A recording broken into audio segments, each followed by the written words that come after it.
Hey. Hi, honey. I don't know what happened there. I just kept saying Charlie weren't there. Yeah, no, the power, the bars went down and the reception just went down. So I had to wait for it to get service again. Yeah. No, I know. Listen, I know I'm belaboring it because I got nothing else in my head, and everything is bad. So it's the one thing I can kind of focus on and rehash. That's right. That's right. It's fine. That's all right, Charlie. It's like it gives me something to focus on or talk about. Otherwise, everything else just is really hard for me right now. I know that. It's like everything is a trigger.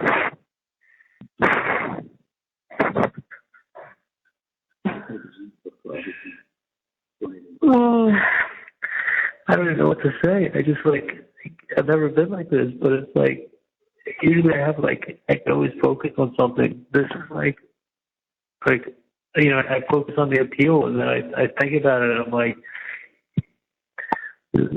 check out your last name, and check out where you are, and you didn't have one fucking juror. With all the guns that you brought out ablazing, with all the work that was put into it, with everything that you fucking brought to the table, you couldn't get one. You couldn't even get them to deliberate. You couldn't even get them to. Dan was telling them what wires to listen to, what time. They didn't have to listen to the whole wire. Go to 3 minutes and 36 seconds. No, they weren't even listening. They weren't even taking notes. Like their minds were made up. Dan was telling them to go to this wire and to play the wire and hear it for themselves at 3 minutes and 34 seconds. You know what Georgia did? She had a photocopy of the transcript with the words highlighted, so you could read it on the screen for yourself right there. You didn't have to go back to the jury room. Read it right now. I'll read it to you. Like, I almost feel like, you there? No. Yeah. I almost feel like Dan should have had, if Dan made it for a 5th grade level, he should have made it for a 3rd grade level. He should have had the photocopies with the highlighted words saying, it's not done like this. I know for a fact. But everything they explained away. Yeah, but they heard that. They actually heard that over and over. It's just, I don't know what didn't penetrate. I don't know. I think the case got dumbed down to she's showing up at the scene of the crime. You're telling me she didn't know. If she knew, then they're involved. If she wasn't showing up, okay, I can believe it maybe. But her showing up is the icing on the cake. And that's why they opened with it, and that's why they closed with it, and they even gave their simple explanation, which is she couldn't help herself. And look, 99 out of 100 times, if, in a case like that, I guess it would make the most sense, except that's not what happened. No. But I think the jury could grasp a hold of, between that and the TV, they had two things that were coincidences that you really don't have explanations for. Yeah. And it was the day, and it came up the day of the murder and the day of the bump. Why is everybody talking TV talk? And the TV joke ties it all in. 1, 2, 3, and then she's showing up at the scene of the crime. She was. I had somebody ask me that a couple of years ago. It's like, did that really happen? I go, trust me. Nobody knew. She showed up. They're like, man, that's 1 in a million. Yeah. And I go, yep. So you mean to tell me 1 in a million you're right? The other 1 in a million you're innocent? Even if you say it's 1 in 10,000, now you're starting off the debate saying, listen, 1 in 10,000 times I'm right. All right, you want to bet I'm right on this one? You can't win it. You can't. Once somebody in their head says, if that's really her explanation, what are the fucking chances? That's near impossible for me to conceptualize. I guarantee you, if they poll jurors, that's going to be the thing that's stuck in their head. That they knew right then and there it was either a coincidence or or it was a lie. And the coincidence has to be 1 in 10,000. And maybe they're sitting there saying it's one. I'm saying 1 in 10,000. Maybe these dudes are saying it's 1 in a million. She had to be a part of it.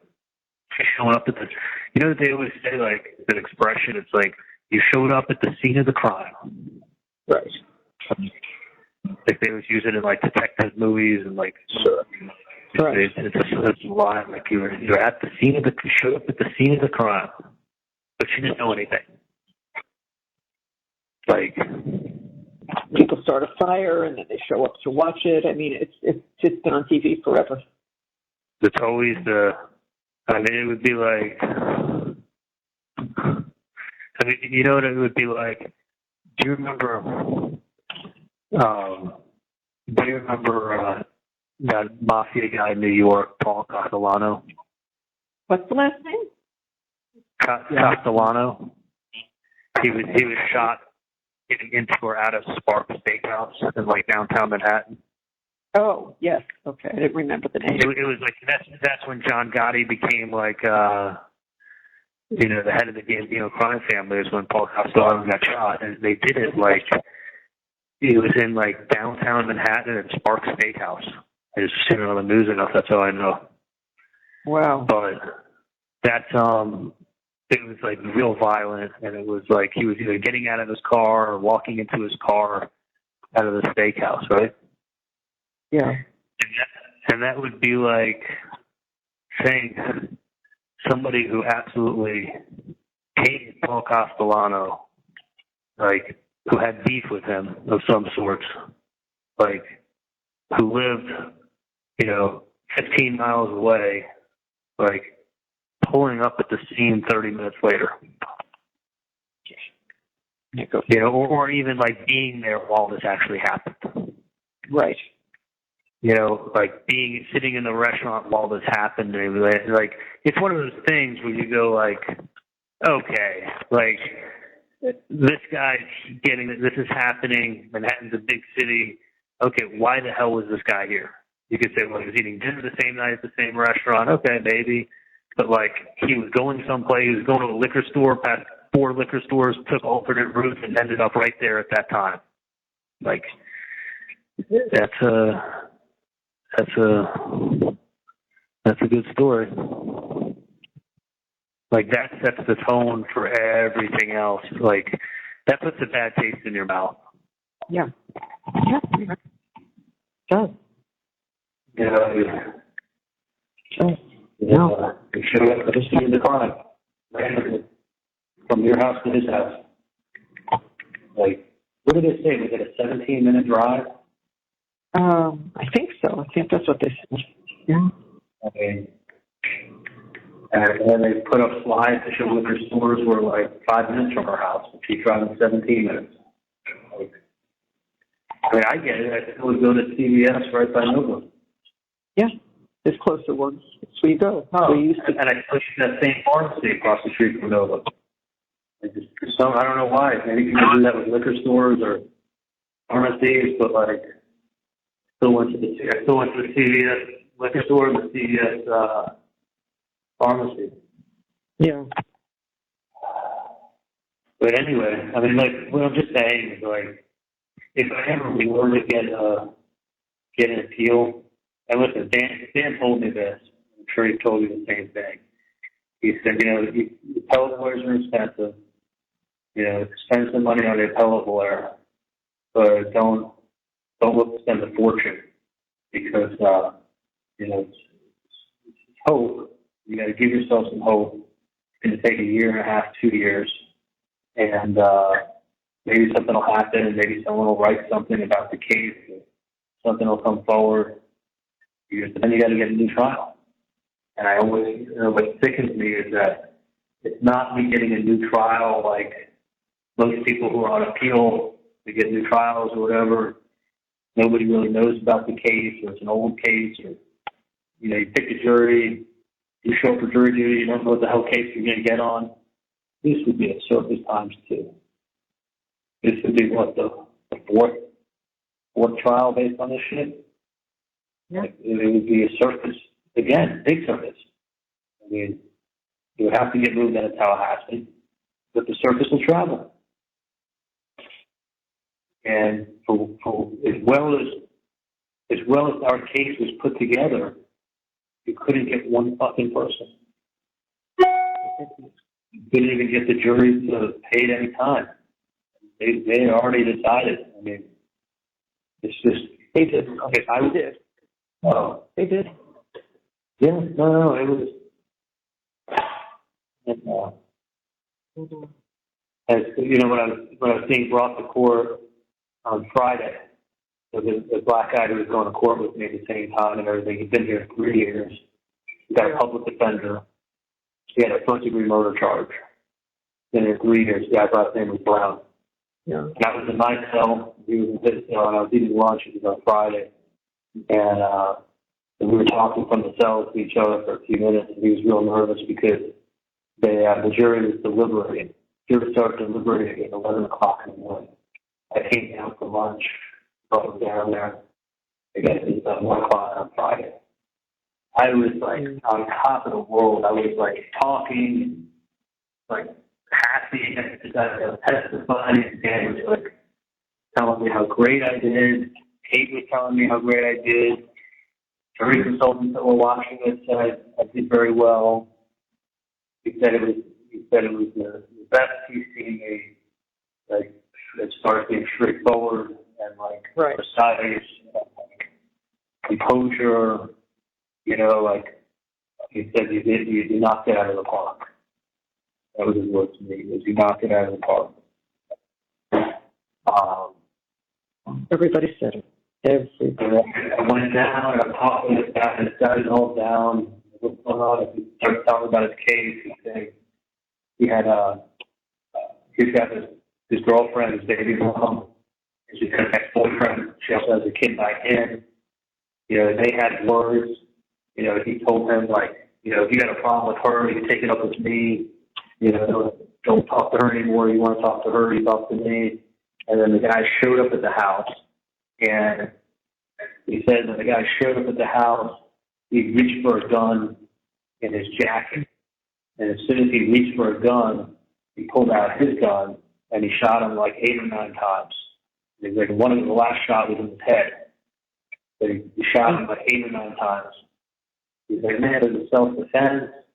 And I'm like, good, stand your ground. You're fine in self-defense.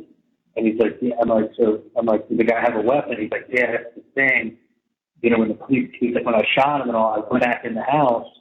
And when the police came, he didn't have a weapon on him. So he's like, so they're charging him with first-degree murder. So when I was there on Monday, I was talking to one of the officers for a few minutes when I was down in the cells waiting. They were talking to me through the bars. And they were telling me, man, like, Honey? 8 or 9 hours. So like 7 or 8 o'clock at night from 11 in the morning. And he was charged with first-degree murder, and they acquitted him. And I'm like, all 12 jurors? He's like, yeah. I was like, all 12. He just began to felt some kind. He walked out of the courthouse. He was in jail for 3 years in Leon County. And had a first-degree murder charge. And I was riding with him in the police net. I stood with him in the morning. He was the other guy dressing as me. He got him in brown. And he had a public defender. Sat here for 3 years. The guy was unarmed. You know what they said? They said he shot him, and then after he shot him, he went in the house and called 911 to call the police to tell them what had just happened, and that somebody from the hood must have come over and taken his gun off of him. But he had a gun when he shot him. And he said he had a gun. He saw it as he was pulling it out. He goes, but when I shot him, I shot him a bunch of times, ran in the house, called the police, and someone from the hood must have come over and taken the gun. And they said, when the police showed up, they said there wasn't anybody standing around. There wasn't people around. Nobody didn't know that. Then that's what the cop downstairs was telling me. He said there wasn't a crowd. There's nobody around. It wasn't like, it must have been one dude that saw him fall, ran, stole his gun from him, and then kept running, and nobody saw that guy do that. So they have no witness of anyone taking a gun. He just swears that the guy was armed with someone from the hood after he fell to the ground and died, went over to the murder victim and stole his handgun from him. And the jury acquitted him. Mm-hmm. 12 people. And when I was talking to him, he was so worried. He's like, I only have 2 black people on the whole jury. He's like, I got 2 black women, that's it. Because everybody always says they want black women on the jury. Right. And he's like, I only got 2 black women on my jury, man. Like, how many you got? 4 of them. And he's like, oh, man. He was like so jealous of them. And he was a black sergeant. The guy was a black guy and served as a sergeant in the U.S. Army, retired after 20 years, and then worked for the post office. I wouldn't be surprised if he was sergeant, was like the leader. And sitting there and saying, you don't show up at the scene of the crime unless you have. One thing to call it a restaurant, it's another thing to do like a route on the way to a liquor store that's totally out of your way. I mean, look at how big Tallahassee is. Look how many different directions. Look how many different streets she could have taken to fucking get there. She was turning down trespass. Like, was she going to pick up a bicycle? Was she going to pick something up? No, she was turning down trespass at 12:30. Unexplainable. And listen, I'm not a jury consultant. I'm not the lawyer, but why was I so right about what it was going to look like up here, and they were so mistaken? Like, you have a world-renowned, the guy who's the best at what he does in picking juries, like the best. He is the top. That's right. You couldn't manage to get one vote. That's because you break it down and say, what are the chances of her turning down trespass at 12:30, leaving her house, talk to her mom, talk to her bro? She couldn't help herself. The only logical explanation. I mean, the shit with even if she wanted to go to that liquor store, there was a more direct route. The only way she went, that was the way she always knew, and she's bad with direction. But it's like, you're this brilliant person, but you're so bad with direction. It's kind of like hard to understand to some people. You got this brilliant mind, but you can't find your way out of a paper bag. It doesn't flow. You know what I'm saying? The people that are that small have a sense of direction. You don't live in town for 8 years, and you got electronic devices. So you're taking even the long route to go to that liquor store. There have been 4 liquor stores that are closer. These are simple people. And even if you're not a real simple person, you look at that and you go, what the fuck are the chances? Yeah. And that's before you start piling on all the other things now you need to explain. And that's before you get to your PA. That's just what the fuck are you doing driving down Trescott at 12:30 by the 8th? Like, it's just, that's why I feel like, listen, I don't want you guys to give up, but I just... We're not. No, this is never give up hope. That's when you go down a rabbit hole. But that's very, very, listen, if the trial was going poorly, I would understand. I know. It was not going poorly. No, it was going. Everyone told you, not your parents. Everyone told you. People I know, everyone. Yeah, and then it's like, okay, did a witness get to say something? Did I screw up something? Did Dan screw up something? Like, no. It's called the pile of shit that they were able to make out of taking things out of context, and TV set, and Wendi showing up at the crime scene is enough to say beyond that. And also dressing up a reasonable doubt to make it be like, common sense, if you think he's guilty, but listen, I think that somebody's showing up at the scene of the crime and they don't have a fucking real good reason why they're there to be backed out, I say that's super fishy. Yeah, I understand.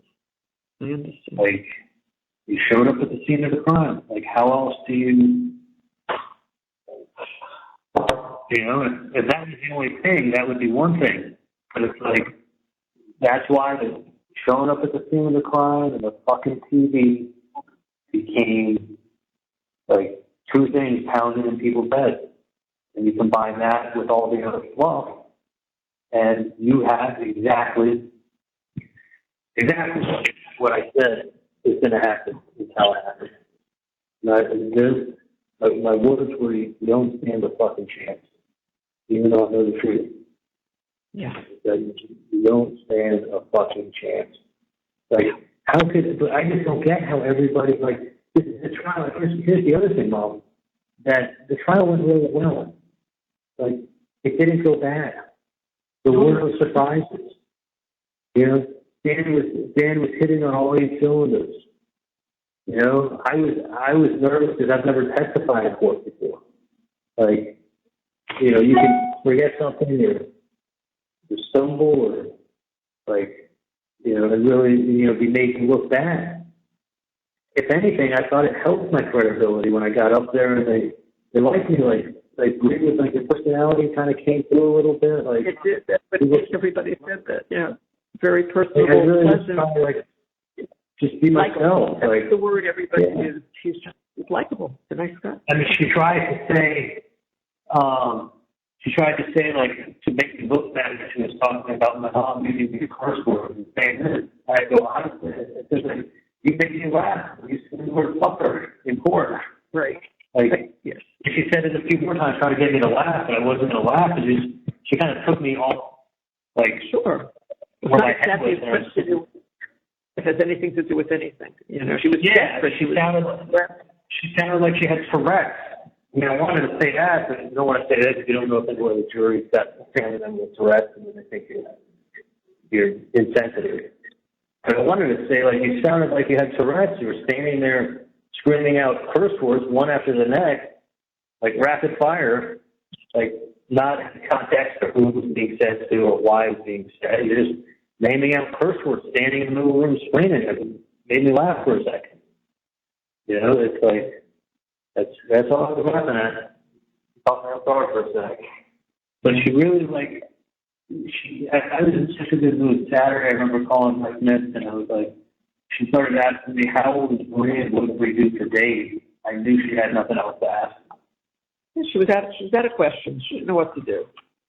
Yeah, I had the answers to the real questions in the case. The other answers I can't give her an answer for is a liquor store and the no-code TV. Yeah. No, you can't. No code. You can't. It's still like, someone presented this case to me, and they said they told me her reasons for going, you know, to why she was traveling on that route, on that street, on that time, on that day, instead of the other liquor stores or taking another route. I would say, boy, something that's more like this. Like that would really stick with me. Is that she showed up there randomly. That taints every other thing. And I think after that, every other thing has to be like a bulletproof answer. Not an excuse or not an explanation. Because listen, there's people who showed up at the scene of the crime and been convicted before, just for showing up. Yeah. You know, like. Oh, yeah. She's identified at the scene of the crime, showing up to watch the fire burn after it was just pretty much what it was. It's not a 1 in 90. It's not a 1 in 100. It's not not even a 1 in 500 for showing up at that date in that time. It's in the thousands. Yeah. That I can't debate. No. I know. Nobody could. Not unless she goes, oh, I go there every week to go to that liquor store, and that's how I go. Like, when was the last time you went to that liquor store, Wendi? Probably when she was married. Yeah. A long time ago. I think so. It's only been 3-4 years since you went that way. So one time in 3-4 years, on that time, on that date, in the thousands. So, if they don't put it this way, to dummy down the case entirely, if they don't buy her explanation 100% on that, it really casts out a lot of other things. Well, that's what happens. If they don't buy one thing, then they don't believe anything. It's a big thing. You got to understand. Now they have her at the scene of the crime. If she could, because she had prior knowledge, you almost have to assume that I was guilty. Yeah. Like, that's it. And that's why, like, before I came up to Tallahassee and everything else, I was like, my gut tells me Roman's going to be in North Carolina one day. And I'm going to be dealing with shit. And so I like literally like a freight train. Kind of what it seems like. What's that? I said that's kind of what it seems like. It's just, you know. Yeah, I'll never forget when we went for a walk and I was standing in the middle of the street. Yeah. Remember you were like 6, 7 months? Oh, yeah. I do. That was exactly what you said to me. It was 6 or 7 months. Yeah. And then I got that, and then when I came up here, like, took a while to get the discovery because they were at trial with her, and that was right. That was the day. So that went to June. In June, July, I was kind of just getting started with stuff. And we really didn't start until me and Dan really didn't start until after my bond period, which was July 29th.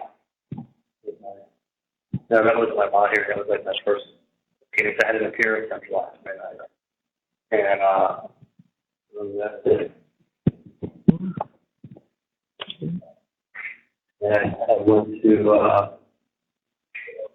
to court then, and I remember saying to Dan, like, you think we could do it? He's like, well, I think we could probably get the case done November or possibly December. He's like, November, Thanksgiving time is not a good time for trials because nothing happens in December, and the case doesn't really, doesn't pick up until the 2nd or 3rd week in January.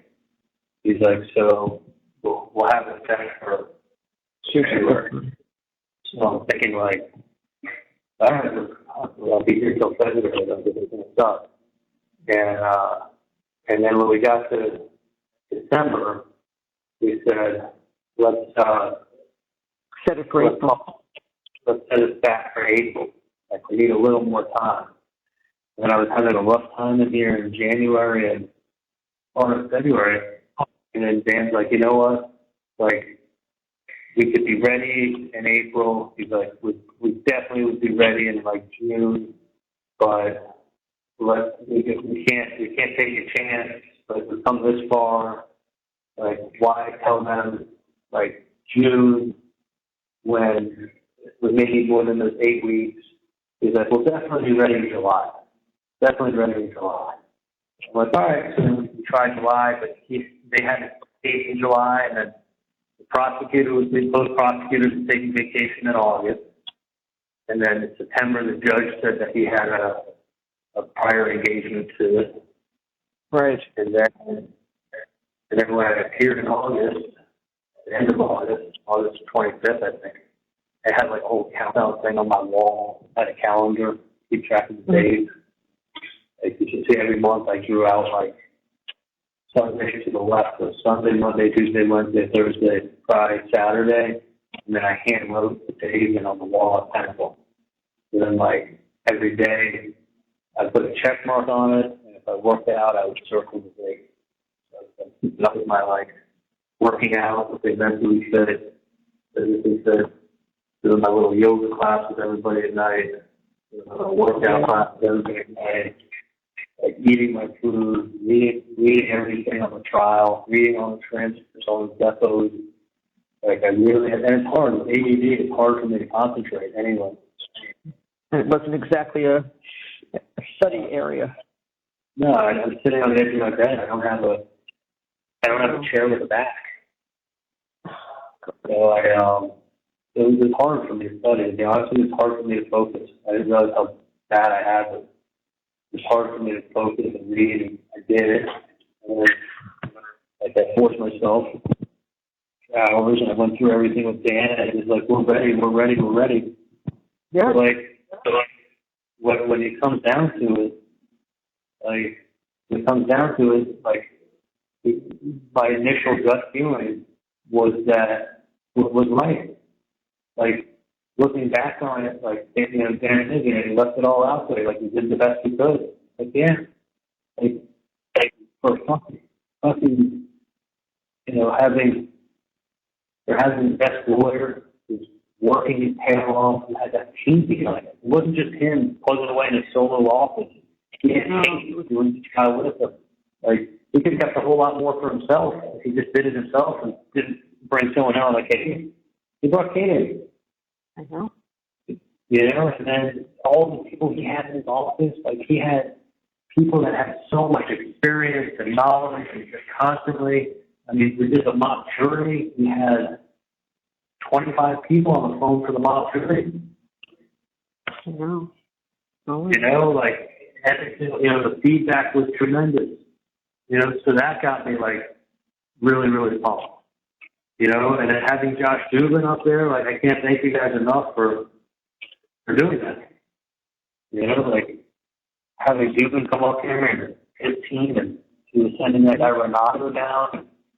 Renato met with us a few times, and Renato was constantly on the phone with Dan, and, you know, the same fucking evidence from 2016 that they, you know, that they just literally made a Dateline special with. There's no difference in a Dateline special, but with autopsy photos. And leaving them up on the screen. Not just clicking on it, but, like, look at it while I talk to you. Yeah. You strip down this little blood. And it's horrible. It's horrible events. And that's what people are looking at. And they're getting furious. And you got some Miami bitch who put down Tallahassee. She thinks she's better than everybody. She even wrote it in her book. She was showing up at the crime scene. Like, those are two facts that you can't dispute. She wanted to leave, and she got to leave. She thought it was a little stop on the way to nowhere, on the way to civilization. Isn't that what happened? And didn't show up on the 18th. And your mom and your brother both spoke to them. Like, that's what the case was about. And then while your TV was getting fixed, and your mom and your brother's making a TV joke, and your mom's using TV code when someone approaches her, why didn't you just say how much money it was? She's old and she's rattled. She's scared. No. I was sitting in front of the TV. That's exactly what. Yeah. Well, no, I'm saying, but why you were being like, saying, you could have just said that they asked for $5,000. I asked you, I'm like, I'm going to take it back to you. It was 15 years ago, playing Family Feud. You said, name an item that costs a couple grand. It was that TV. It wouldn't be a blender. Yeah. You know, it would have. But as you said, one thing alone, it's not one thing alone. It's just, it was, and it wasn't even her presentation, really. It was her making it, just basically dumbing it down. Let's dumb it down to a couple of things, you know. Yeah, folks. It was folks. Use your common sense. She couldn't help herself. She showed up there. Even his best friend said that he said this. Like, she's getting eyewitness, or she's getting, you know, people to come in and say I said things. Like, all fitting together. She made it all fit together, folks. And she showed up at the crime scene. Yeah. She couldn't, and listen, if you told that to 100 people, with the explanation that I believed you 10 times since you've been on the phone, they would say, what are the fucking chances? 100% happened. Yeah, but what are the chances that it's random? Then that's when you go, if it wasn't random, then she's involved and they're involved. That's But then you got all these other people making comments and saying shit I never said. Which kind of time, which all fits the story. It was a Dateline. It was like sitting in the courtroom and watching Dateline. Like it deviated from being a trial to being Dateline. Yeah. Cousin Pace. Folks, they like talk with that voice, and they're like, kind of like, and look what happened next. And then look what this person did. And look what this person did. Like, they're all normal events. I guess, you know, I guess it's just, I literally picture myself coming home. Mm-hmm. We all did. We all did. It's a shock, Charlie. Shock to you because you're living it. Shock to us. We can't believe this happened. Cannot believe. Yeah, it's literally 48 hours, and it feels like it's been weighing on my chest for 48 days. Not even 48 hours. It's Not so even fresh. No. I mean, I don't know how it feels to you guys, but it feels like it was 48 days ago. That's how my body feels. Yeah. Dad said to me this morning, I feel like it's weeks ago. All that has happened in 2 days. He said, I feel like it's weeks already. Yeah. I know. That's exactly what I said, Charlie. Yeah. Exactly what I said. It doesn't mean it'll be, I mean, it's not even 48 hours. And I literally feel like this has been like Too much. Just too much. Too much happened. It's just, you gotta understand, it's like, I know not to give up hope.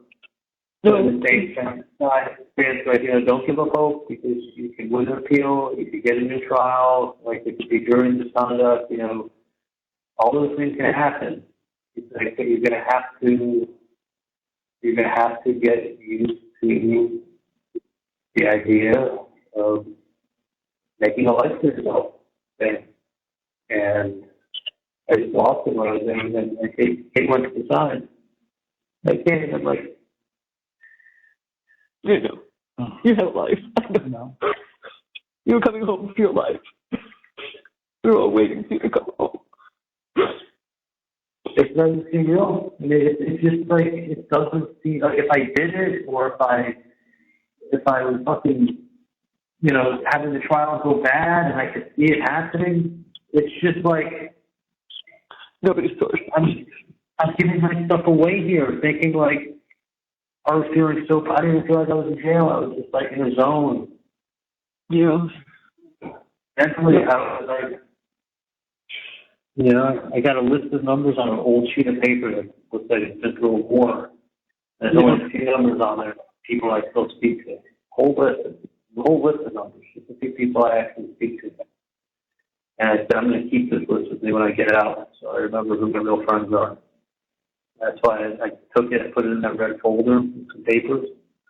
And I brought it with me to the courthouse. I didn't think I was going to be coming back to my jail cell.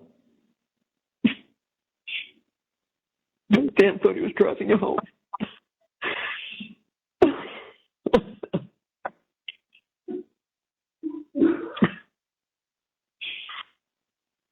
I just,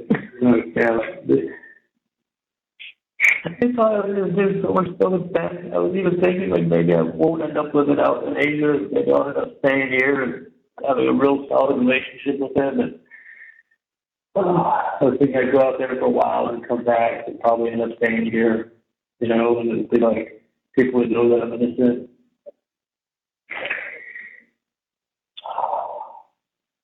None of this seems real. None of this seems real. It's like I'm talking to you, but I don't believe it. I don't believe it. I don't believe it. Yeah, like everything's great. Everything's great. What else is good? Everything's great. I'm doing good. Stay strong. As long as I get out of here, I'll be fine. We just said every single time. I'm fine. I know that one thing I've been told many times is where I am now is like. You've told me. I know, Sonny. This place is like paradise compared to the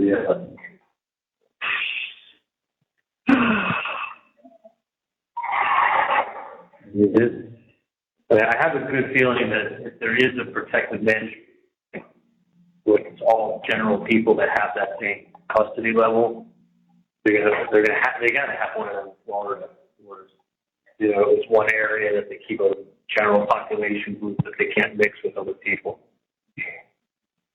The other thing I hope to God is that they have in-person contacts. I hope so.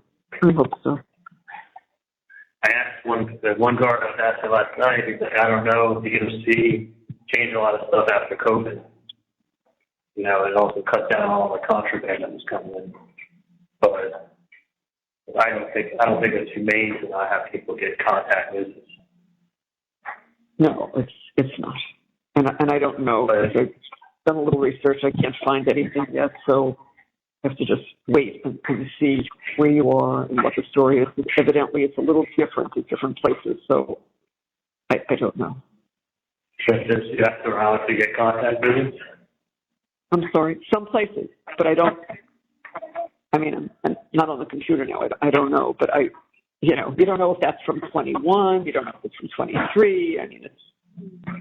Yeah. It's just, I gotta tell you, thank you for saying all the posts. It's so long. Oh, please. Good to have you guys.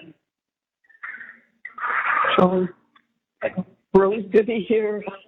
I love you. This is just a disaster, and we'll get through this. We will get through it. We'll get through it. We have no other choice. Right? But Dan said no choice. Right now, this is it. Yeah. Right now, deal with it. I know. No. I talked to Ramsey this morning a little bit. He was nice. He picked up the phone right away from me. I talked to him for a while. You know, he was shocked. He thought I did fantastic on cross-examination. He didn't see Dan's whole thing with me. People who just want to see cross. They always expect your attorneys throwing softball questions anyway. So it's like, let me see what happens when he gets cross-examined. That's really what you want to see, not when your own team asks you questions. They figure you already know what's going to ask you, even though I didn't. It's fantastic. He's like, look, you just went over it and be like, how big of a case it is, and how much publicity there is, and how it's a small town, and you know, they made a point to show that your sister thought she was better and shitting on a small town, and she showed up at the scene of the crime. I guess that right there is enough to convict you. You know, like they were showing that, like when she was saying that she didn't mind living in Tallahassee, they made her out to be a liar. You know, she accepted it and she was building a life for herself here. But they made her out to be a liar on that. That's why they were questioning her about her book. Her book was about her and her family and her feelings. She put it in writing. That's what an author does. They foreshadow. And her foreshadowing and her showing up is borderline unexplainable. Her explanations, whether you're talking about the route or the location, doesn't hold water with wanting to go to a liquor store. But it only does if you realize the chick doesn't drink. The last time she went to a liquor store, she had to go to the party that night, and she was picking up a bottle on the way to lunch. She went the way she always does. She was talking on the phone. Like, that's what happened. But you just go, what's the probability of, like, her going to that liquor store at that time, that route, on the day he shot, and her turning down Trescott? Pick another street in fucking America to turn down on that date on that time. She had to be going to make sure, as Katherin said, she couldn't help herself.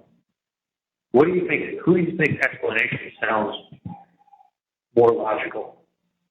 The excuse I just gave, or the ex-wife that couldn't help herself? You know, who claims that there's no benefit, but Katherin starts bringing up the millions. That's why when I was on the stand, I was like 90% of it's in trust. She can't touch it, and it's for the kids. Sure. I think I handled that pretty well. You did. Because and then you said you don't know all her personal finances. How would you know? But the money is for the children. It's not for her. No, and she's not even the executor of the trust. She's not even in control of it. No, sure. You know, but Katherin was like, but it goes through her to get to the kids, doesn't it? Like, you know, she was just, it was painting a picture, and that's why it's been on Dateline, it's been on everywhere else, is that there's so much of the picture to paint. There's so many coincidences that you make it seem like, but they were fucking coincidences. But it doesn't, I'm telling you, when you start a story, when you start out saying it's a 1 in 10,000 chance this person's telling the truth, you're fighting in a near impossible battle for that. Everything better line up with validation of what you're saying is what happened, with rock solid validation after that one. So then you just go, oh, the only piece of the puzzle that doesn't fit is when he's showing up there that day. Otherwise, you just pick at everything. And then between the fluff, you put up an autopsy photo. You know, that's, you know, and then it's like, you see, it's all cutesy, and then you see what happens. It brings you to a very serious train of thought. So are we going to say that this was just a coincidence? And if it wasn't a coincidence, you got to convict. Yeah, I think if it is, you know, and that, which just gets me to like, I knew almost all this stuff, like months and months and months before I got picked up. By 2020, and I sat there and was in denial. I mean, I knew, but I was like, I let myself get talked to by other people who at the end of the day, you know what I mean? Yeah. And it's like, it's just very, it's like I knew what I wanted to, I knew what I thought, I knew what I wanted to do, I knew what my gut told me, I knew what I had up here. I mean, and it's hard for me to think that, like, I knew what I had up here, but all these other people, that I was wrong and all these other, that I was right and all these other people were wrong in what they thought. I don't know if they really thought that, like, or they were just hoping, you know, like hoping and benefiting at the same time. I mean, you didn't stand a chance up here. You could have brought my dog up here. He would have been convicted on Monday also. Like, you know, it's all the auxiliary stuff that they brought in, and I knew that I thought in my heart of hearts, like, you know, I knew the truth, but I'm like, I mean, when I talked to someone about it, they had 1 in a million. I know, crazy, 1 in a million. It should have clicked that, like, Sonny, you're saying it's 1 in a million or 1 in 10,000. Everybody else is thinking the same fucking thing. Now to try to convince people that this is that one that doesn't look like what it is. And you're sitting in Tallahassee telling them that Wendi was going down Trescott because she was going to a liquor store.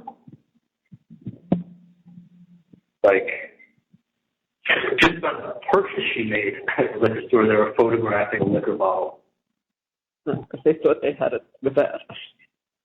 I mean, what's the chance that that's what they wanted her to do?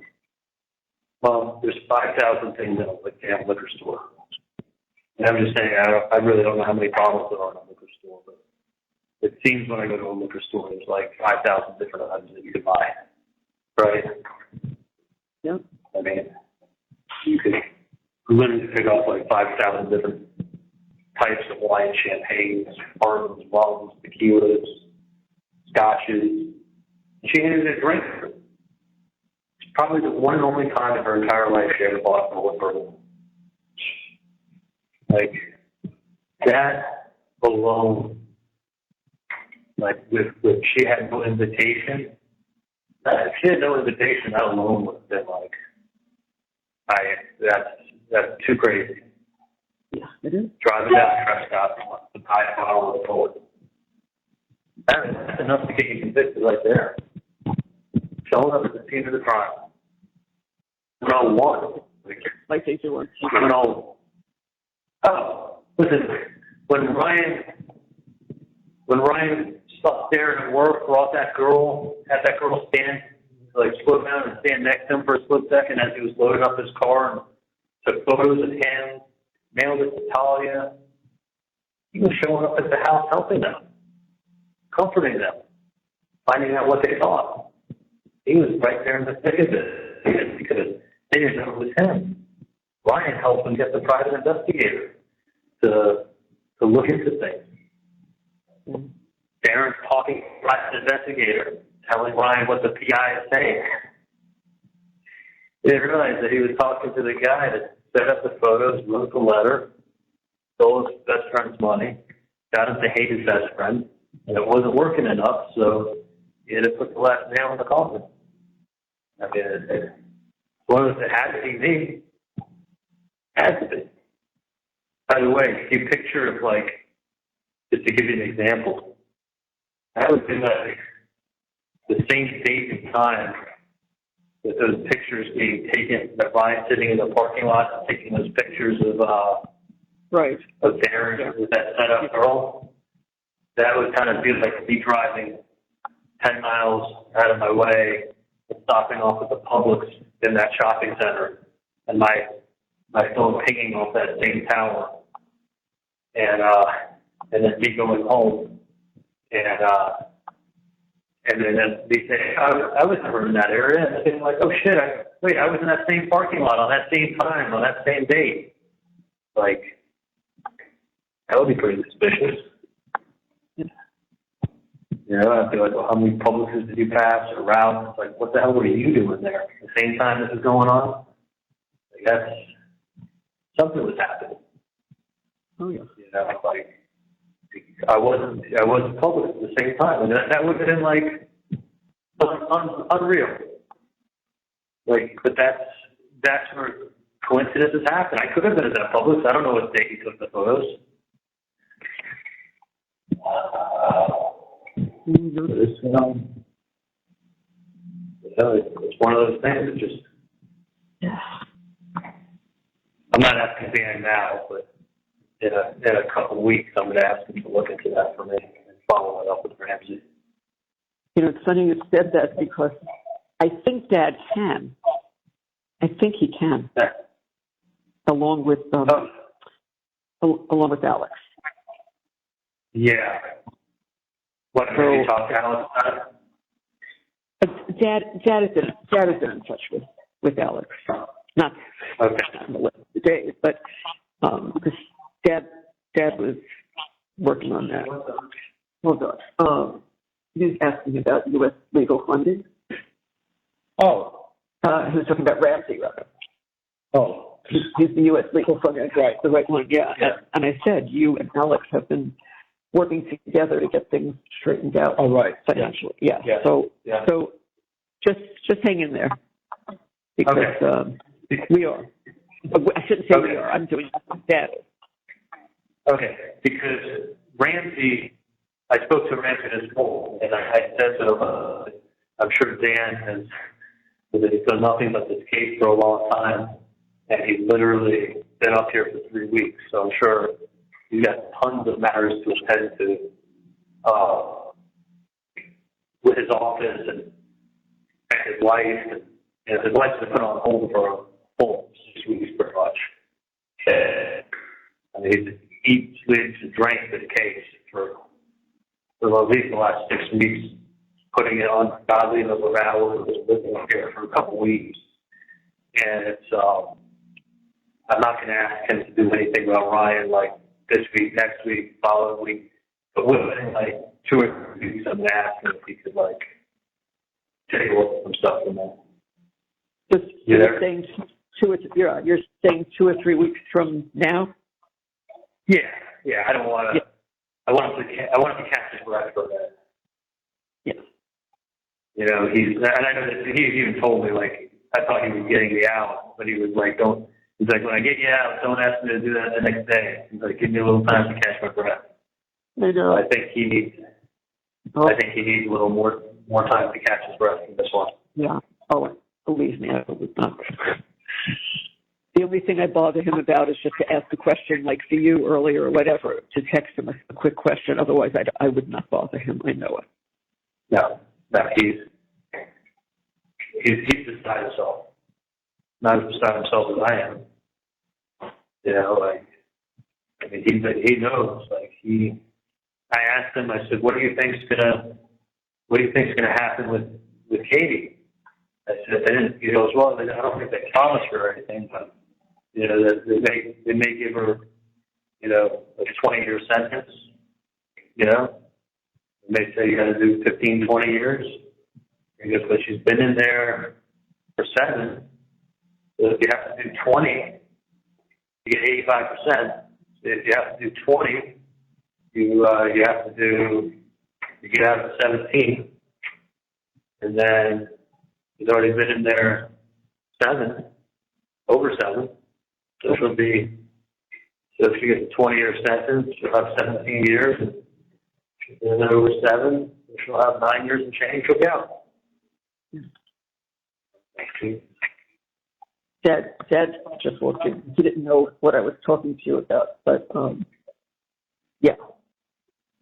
But he just saw what I wrote down, so he knows that he's working on that. Okay. I mean, don't stress yourself out with it now. I mean, No, not right now. Yeah. Give him a copy, of course. Yeah, but I'm saying within the next couple of weeks, we'll get the ball rolling into that. Yeah, absolutely. Now, as far as like, give yourself a little break too before you go over to my house. I'm not running over there now, Charlie, because there's no need. Janice is taking good care of Buddy. There's nothing I can do right now, and I'm not running to put the house up for anything because she needs a little time. She needs to be able to look around and find something. It's not fair.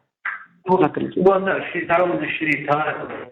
She needs to say that sold and rented, but she needs to have those bedrooms upstairs because then will walk in. They can't look like they're storage closets. So if she wants to go get another storage locker for $300 a month, and hopefully don't sell the house for 4 months or don't rent it for 4 months. Like, look, if she maybe say her 4 months of rent. Yeah. It may be 1 month. I don't know. I don't know how quickly it'll rent.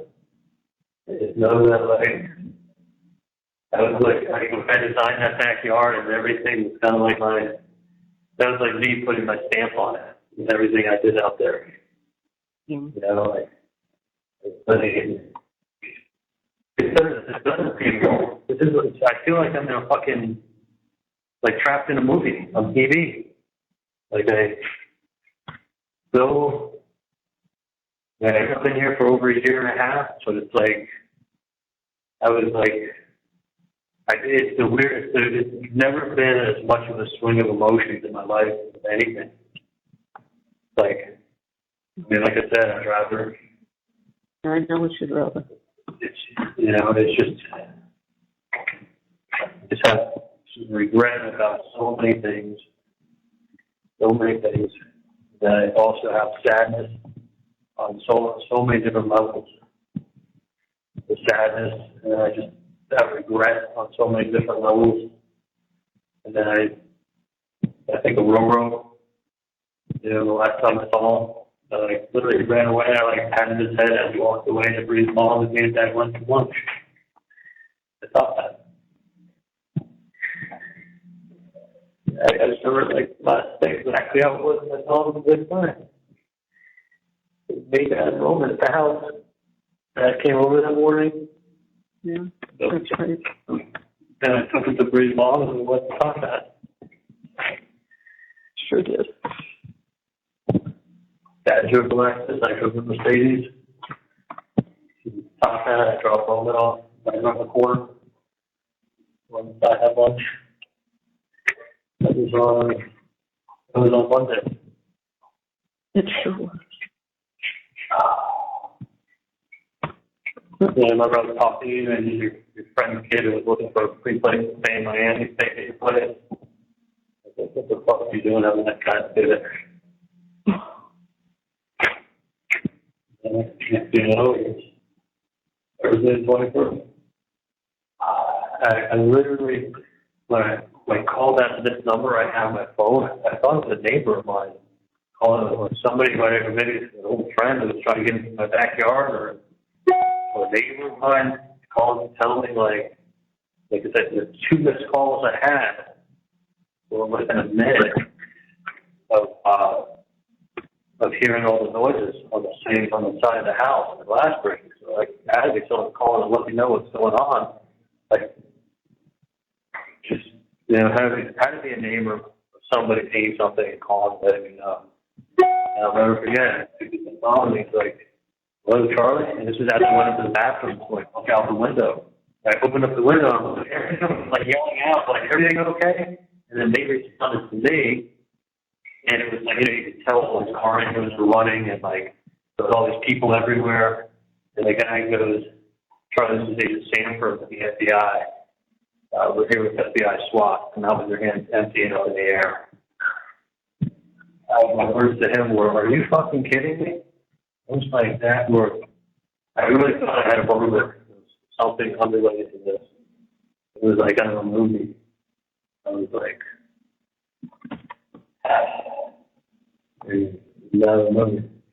like going outside and taking a bottle of bubbles, walk outside. Get a kiss of water. Walk out. Thinking like, oh, this is going to get resolved. This is going to be fine. This is going to be taken care of. We're going to be fine. We're going to get through this.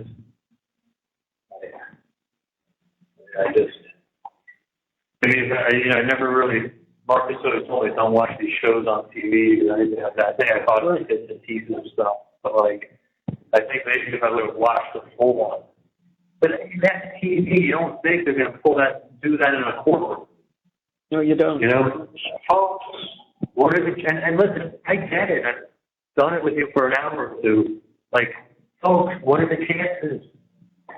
I said that to people. I said, what are the fucking chances that this happens like this? And their answer is, that's crazy. Yeah, because if that's what happened, that's crazy is an appropriate answer. But it's like, you say that's crazy once, you say that's crazy twice, pretty soon you're doing it saying that's crazy. Or could she just not help herself? I mean, not 9 times, let's say 99 out of 100 is showing up for a reason. No. Taking a shortcut, a long cut from 10 miles away to pass by and see what's going on. That right there, I think if I would have had analyzed it as much as I am today, I would have come to a conclusion that I don't know if people would never thought they had. Because doesn't even, yeah. Yeah. Yeah. Oh, hon. Can you hear me? Oh, don't tell me it's cut again. Charlie? Yeah, it just clicked off again. Every time it gets to like over an hour, it clicks off. Thank you for watching. Please like, subscribe, and turn notifications on so you don't miss the next one.